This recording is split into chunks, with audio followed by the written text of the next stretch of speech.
Morning guys! Welcome to Escalante City. Nabi sa barko guys.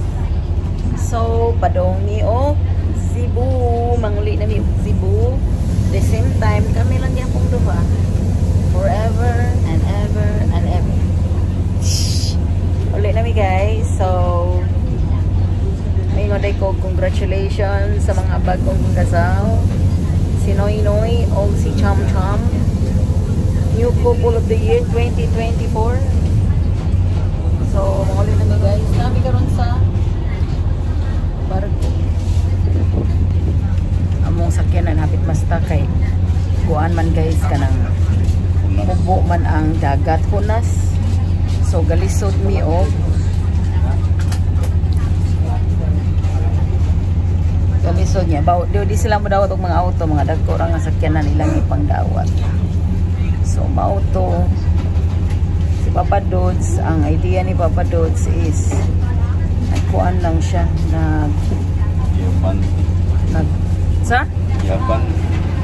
Gabante.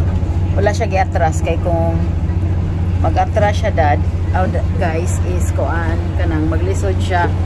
So gi-ideahan nga mag-abante niya dito ra siya singa na dad nagpacking sa sud sa barko.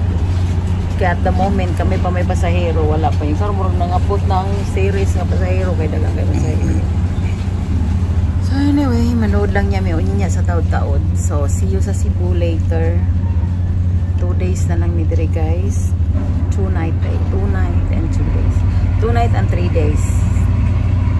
Hapit na yung taon mi mubalik sa reality sa among kinabuhi. Work na po.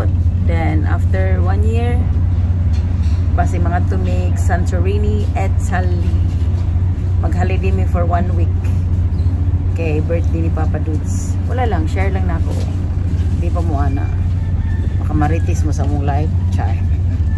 Sa Santorini, Italy sa month of May. Then sa June 8 at mi og Sweden. Yes. June 8 June 8. Sweden guys, June 8 for 3 nights. 3 nights and 4 nights. So yeah, playing badminton. So see you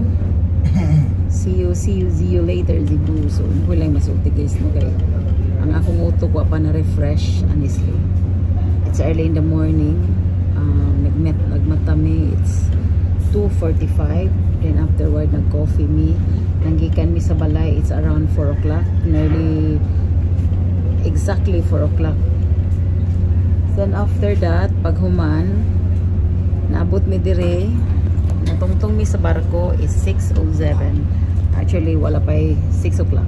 Na-miss sa ticketing area. So, yeah, kasi maura gina ko i-share ninyo at the moment. Wapa ko ka-refresh akong utok o niya. I-vlog. Mag-reels ko for something. Kung maka-refresh na ko. Tapos ang kaon sa siguro ko guys para masudlan niya akong utok. See you later.